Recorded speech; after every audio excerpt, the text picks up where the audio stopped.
이낙연은 대선 경선할 때 이재명이 형수한테 쌍욕했다는 거 요거를 적극적으로 퍼뜨려달라고 난리를 쳤어요. 완전 네거티브 마타도로 이재명을 욕하고 죽이기를 해서 어떻게든 이재명 떨어뜨리기를 했던 거예요. 이재명은 이런 거 안 하죠. 상대 후보를 욕하고 비판하고 마타도 흑색 선전으로 상대방 발을 걸고 넘어져서 이기려는 더러운 짓을 안 합니다. 자신의 능력, 자신이 지금까지 해왔던 거, 앞으로 내가 어떤 일을 할 것이다, 공약 이런 걸로 승부를 하는 사람이죠. 그래서 이재명이 변치 않고 주장하는 대동세상이라는 정치 이념이 있습니다. 이재명이 경기도지사 선거할 때 대동세상을 구현하려고 했어요. 자기랑 경쟁하는 상대편 후보 지지 유세 팀들하고도 이런 얘기를 해요. 적대감 갖지 말자고요. 경쟁은 일시적이지만 이웃과 공동체는 영원하니까요. 자기 경기도지사 선거 나왔을 때 상대편 후보 선거 운동원 하시는 분들한테 가서 같이 응원해주고 악수도 다 해주시고 이렇잖아요. 얼마나 이게 진영 대립 안 하는 남경필 경기도지사 선거 운동원 악수하고 이분도 좋아서 오잖아요. 적도 내 편으로 만들려고 하는 게 최고의 성군이죠. 국민을 보수 진보로 편가르기 해서 좌표 찍고 죽여라, 공격해라, 홍위병들로 동원을 하고 이게 문재인과 친문, 과거 학생운동권 세력들이 하는 짓들이죠. 이재명은 그런 진영 대립을 하고 싶지 않아요.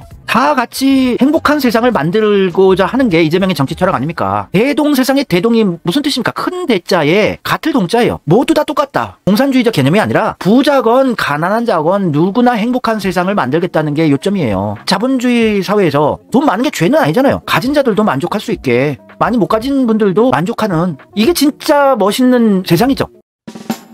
이재명은 현재 정치판에서 설치는 쓰레기 정치인들하고는 차원이 몇 차원, 몇 단계 다른 세상의 사상을 갖고 있는 사람이요. 너무 급이 높아서 기존 정치인들에 익숙해져 있는 사람들에게는 이해가 안 갈 수도 있을 거예요. 너무나 수준이 높아서. 저도 이재명 좀 흉내를 내서 너무 앞서 나가서 과거 기존의 정치 분석 채널들보다 너무 차원이 높아서 저를 안 좋게 보고 갈라치기라고 욕만 하신 분들이 있지 않나. 이재명한테 묻어가려 합니다. 유튜버계의 이재명 묻어가기 작전 훌륭하신 분이고, 제가 그래서 많은 희생을 하면서 이재명을 몰빵 지지하고 있는 거예요. 성남시장 할 때부터 저는 변치 않고 이재명 지지자였어요. 19대 대선 경선 때도 몰빵 이재명 지지했었고, 이재명은 하나가 돼서 정치인들이 일 잘했던 과거 공약 이행률이라든지 앞으로 어떤 일을 할 것인지 정책을 통해서 시민들을 행복하게 하고 그걸 인기를 얻어서 다시 재선이 되고, 이게 정치인들이 해야 할 상식적인 일인데, 이낙연은 그리고 기존에 들어온 정치인들은 항상 상대편 발목 잡기 죽이기를 했던 거예요. 너무나 급이 높아서 그래요.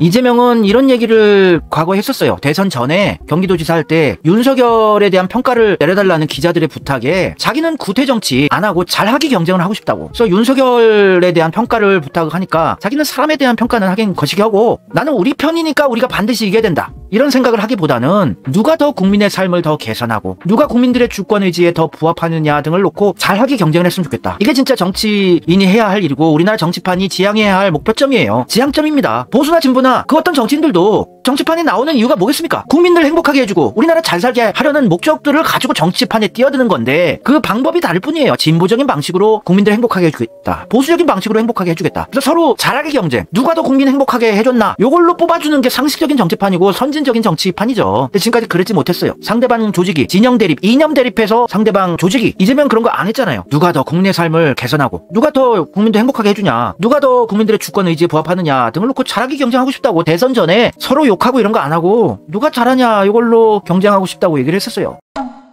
다른 사람이 발에 걸려 자빠지기만 기다리고 다른 사람 못하기만 기다리는 구태정치, 옛날 정치 하지 말고 국민에게 합리적 선택을 가능하게 하고 그 결과에 책임지는 합리적 대의민주주의 체제가 정착됐으면 좋겠다. 이게 맞는 말이죠. 이게 진짜 급이 높은 정치인의 발언입니다. 이낙연이 하는 이재명 형수 쌍욕 적극 퍼뜨리라고, 이재명 도덕성에 문제 있다고 공격만 해요. 이재명 일배설이다, 조폭설이다, 해경궁 김씨권이다, 김부선 불륜설이다, 가짜 뉴스들만 내놔가지고 죽이기를 해요. 민주당도 그렇고 국민의힘도 마찬가지고. 샌드위치를 법인카드로 사먹었네, 커피 믹스다, 닭상식이다, 건전지를 법카로 샀네, 요까지 걸로 공격을 하고 있어요. 이재명은 진보 보수 양쪽으로부터 공격받고 있습니다. 그러니까 진짜 우리 국민들을 행복하게 해줄 최고의 정치인이 나타났다는 얘기예요. 보수나 진보나 다 깨어나서 세상을 갈아엎고 이재명을 대통령으로 추대해야 돼요. 이재명 발에 걸려 넘어지길 바라면서 형수 쌍욕권을 대의원들한테, 왜 대의원제 없애면 안 된다고 신문 수박들이 주장하는지 아시겠죠? 대의원들이 마오가 있잖아요. 안녕하세요, 저는 이낙연 캠프 조직본부 홍보소통처장이라고 합니다. 제가 아산에 와 있는데 이번 순회 경선 관련해서 대의원님과 상의를 하고 싶어 전화드렸어요.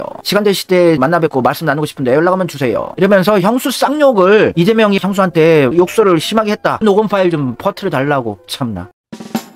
이낙연은 도덕적인 문제는 물론이고 청렴성, 공약 이행률, 국회 출석률, 법안 상정 모든 게 국회의원 중에 최악의 인간인데 게다가 여자 기자 손을 잡고 유부남이 독신 여성 기자를 손을 잡고 이 짓을 했는데 우리나라 좌파 페미들은 뭐하냐. 페미들은 박원순 시장이다. 안희정이다. 이재명 김부선 가짜뉴스에 하면서 왜 이낙연한테는 한마디 안 하냐. 좌파 페미들은 욕을 먹어야 돼요. 이재명 죽이기는 끝나게 하고 개혁파들 다 죽이게 하고 친문 세력들은 신경을 안 쓰잖아요. 제가 여성한테 원래 욕을 안 합니다. 제 무시무시한 어머니 모친과 누나 강렬한 여성들에게 어려서부터 세뇌 선동 교육을 받아서 전 여성들을 실제로 매우 존중하고 사랑하는 사람이에요. 그런데 우리나라 좌파 페미들이 지금까지 해온 꼬라지를 보면 온갖 개쌍욕을 해주고 싶어요. 이런 거 왜 안 일어서냐고요. 여기자는 왜 이걸 폭로를 안 하고 성추행 당했다고 언론 기사를 안 씁니까? 이재명이 이래서 봐요. 여기자의 손을 이렇게 조물딱조물딱하고 길거리에서 손잡고 걷고 이재명이 그랬어 봐요. 이재명은 무기징역 당할 수도 있어요. 아예 페미들이 이재명 죽이게 한다고 폭동 일으킬 겁니다. 이낙연은 쇼의 대마왕이고 공약을 아무것도 지키지 않고 일을 안 하고 이재명 까는 거 조지는 것만 하고 이제 와서 쓰레기 줍는 쇼를 하고 있습니다. 주변 사람 아무도 쓰레기 안 줍는데 지 혼자 딱 카메라 앞에서 봉사하는 척 청소하는 척 하고 있어요. 이런 쇼의 전문가들이 이낙연뿐만이 아니고 국내외에도 많고 민주당 안에도 많습니다. 김건희 레벨이죠. 이낙연은.